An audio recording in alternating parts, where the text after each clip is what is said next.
സെറ്റൊക്കെ അത് പോത്തിയാവായിരിക്കും പറ്റും. അതുകൊണ്ട് സാറ് നല്ല പച്ച മലയാളത്തിൽ ആ കുട്ടിയോട് ഒരു ചെറിയ മാപ്പങ്ങാട്ട് പറഞ്ഞേക്ക്. ഇത്തിരി പോലും പോന്ന കുഞ്ഞല്ലേ.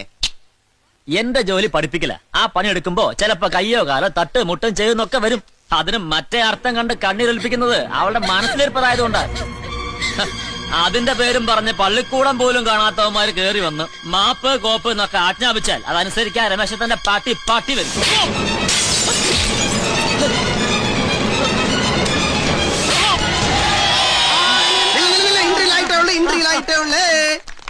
കന്നന്തിരികള് കാണിച്ചിട്ട് പള്ളിക്കൂടം കാണാത്തതിനോട് നിയമം പറഞ്ഞു. നീ എന്തിനു പറഞ്ഞത്? മാപ്പ് പറയാൻ നിന്റെ പട്ടി വരുമെന്ന എങ്കിൽ കൊണ്ടി വരേണ്ട പട്ടിയെ കൊണ്ട് മാപ്പ് പറഞ്ഞിട്ട് മതി നിന്റെ വാത്തേരോണി. ഹെഡ് മാസ്റ്ററെ ഇവിടെ ഉണ്ട് സാർ. ഇവന്റെ എന്തെല്ലാം എഴുതി വാങ്ങിക്കാണ്ടോ അതെല്ലാം എഴുതി വാങ്ങിച്ചിട്ട് അവൻ എന്തെല്ലാം കൊടുക്കാണല്ലോ അത് കൊടുത്തും വെച്ച് അവനെ പിരിച്ചുവിട്ടേക്ക്. ഇതാടതാണ് സാർ. അവൻ പട്ടിയെ കൊണ്ട്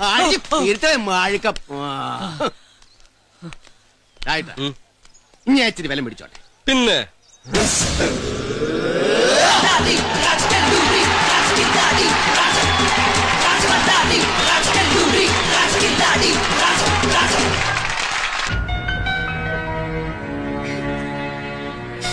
നടന്നത് പോരാത്തതിന്റെ കണ്ണീരായിരിക്കും അല്ലേടി.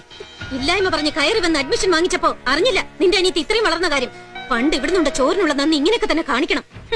നല്ലത് പറഞ്ഞ് ഉപദേശിക്കാനാണെങ്കിൽ ചെന്ന് നിന്റെ ഭർത്താവിനെ ഉപദേശിക്ക് നന്നായി നടക്കാൻ. ഇവളുടെ അനിയത്തിയൊക്കെ ഈ മുറ്റത്ത് വളർന്ന മക്കളാ. ഇവരെ എനിക്ക് നന്നായി അറിയാം. മോളെ ചെല്ല്. അവളുടെ ഒരു മുതലക്കണ്ണീര്, അതിലേക്ക് അമ്മയുടെ ഒരു ആശ്വസിപ്പിക്കലും എല്ലാം ഒരു കൂട്ടാ.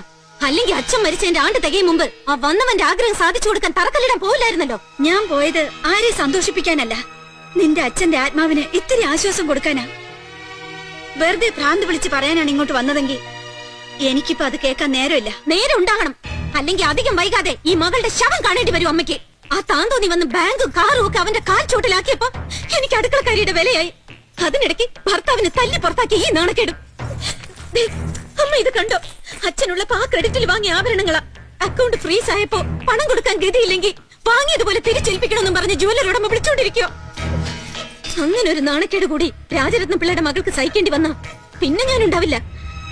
അന്യരുടെ കണ്ണീര് കാണാൻ ഇവിടെ ആളുണ്ട്, എന്റെ കണ്ണീര് കാണാൻ ആരുമില്ല. എന്താ നീ പറയണേ? ഞാനിപ്പോ എന്തു വേണമെന്നാ?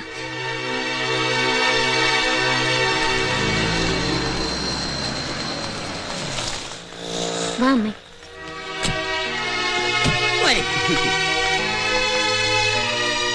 അമ്മേ,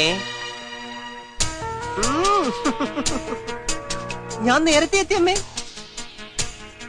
10-25 വർഷത്തേക്ക് നമ്മുടെ കുടുംബത്തിൽ നടക്കാൻ സാധ്യതയില്ലാത്തൊരു കാര്യം ഇന്നിവിടെ നടക്കാൻ പോകുന്നു അറിഞ്ഞപ്പോ സന്തോഷമായമ്മേ. പണ്ടെന്റെ അച്ഛൻ മറ്റാരും അറിയാതെ അമ്മയ്ക്ക് തന്നൊരു സമ്മാനം ആ വീടും പുരയിടോ. അതും ആ ഭരിക്കാൻ വന്നവന്റെ അധികാരപരിധിയിൽ പെടാത്തൊരു സ്വകാര്യ സ്വത്ത്. ഈ റാണിമോള് ഒന്ന് കരഞ്ഞപ്പോ അതങ്ങ് വിൽക്കാൻ തീരുമാനിച്ചു അല്ലേ? സന്തോഷമായമ്മേ.